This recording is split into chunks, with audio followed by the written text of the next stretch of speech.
నిజంగానే వాళ్ళ అనౌన్స్మెంట్ చేశారు. పెళ్లి కార్డు ఇచ్చిరా? ఇన్‌స్టాలో పెట్టారు. ఇన్స్టాలో పెడతారండి. పెళ్లి చేసుకుంటే మంచిదేగా. మనలో ఎవరికైనా పెళ్లి కార్డు ఇస్తే మీడియా సభ్యులు అందరిలో ఎవరికైనా ఒకరికి ఇస్తే చెప్పండి, అందరం వెళ్ళి ఫ్రీగా భోంచేసి వద్దాము.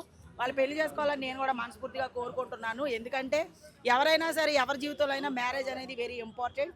చేసుకోవాలి. కష్టపడినంతసేపు మనం కష్టపడతాం, డబ్బు సంపాదించుకుంటాం, ఎన్నెన్నో ఎంజాయ్ చేస్తాం. కానీ పెళ్లి అనేది ఒక పార్ట్ అనమాట. అది కంపల్సరీ ఉండాలి. చేసుకుంటారని నేను కూడా అనుకుంటున్నాను. ఏం లేదండి, పెళ్ళి అన్నాక సమాజంలో అందరూ పెళ్లి చేసుకుంటారు, అందరూ గొడవలు పడతారు, అందరూ ఇడిపోతారు, అందరూ కలుసుకుంటారు. అది పెద్ద మ్యాటరే కాదు. ఓకేనా? మనం వాళ్ళు ఇడిపోతారేమో అని ముందే మనం ఎందుకు అనుకోవాలి? కలిసి ఉంటారేమో నిండు నూరేళ్ళు అనుకోవచ్చుగా. చాలామంది విడిపోయారు. ఓకే, అండర్స్టాండింగ్ లేక విడిపోతారు. దానికి మనం ఏం చేయలేము. ఎవరి జీవితాలు మనం రాయలేము. డబ్బు లేని వాళ్ళు హైదరాబాద్లో చేసుకుంటారు. ఆయనకి డబ్బులు బాగా ఉంది, వెళ్ళి అక్కడెక్కడ ఖర్చు పెట్టుకొని మంచి గ్రాండ్గా చేసుకుంటారు. ఎక్కడన్నా చేసుకుంటారు. ఎక్కడ సంపాదించాము అక్కడే లేదు కదా. ఇప్పుడు మనం ఉన్నాము, ఎక్కడో పుట్టాము, ఇక్కడికి వచ్చి బతకట్లే.